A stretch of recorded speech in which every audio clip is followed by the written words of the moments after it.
Hai, hari ini Ros nak kongsikan apa itu My Invoice Ecosystem.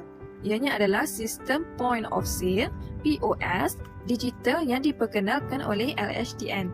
Sistem ini juga direka khas untuk perniagaan mikro dan kecil dengan pendapatan tahunan bawah RM250,000. Sistem ni pun cuba tahu apa yang My Invoice Ecosystem ni boleh buat. Yang pertama, dia boleh memudahkan anda untuk hasilkan e-invoice secara automatik setiap kali anda buat jualan. Yang kedua pula, sambung terus dengan sistem LHDN. Jadi, tak perlu risau dah tentang pematuhan undang-undang e-invoice. Rekod transaksi korang pun jadi lebih tersusun dan teratur. Tak perlu buat manual lagi. Macam mana nak mula? Senang je, pergi je dekat portal LHDN, klik daftar penyedia ekosistem, lepas tu isi maklumat dan tunggu kelulusan. Jadi, tunggu apa lagi?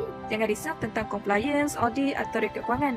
Dengan My Invoice Ecosystem, semuanya jadi lebih mudah, cepat dan percuma. Ingat, peluang ni khas untuk korang yang ada perniagaan kecil tau. Daftar sekarang sebelum terlambat.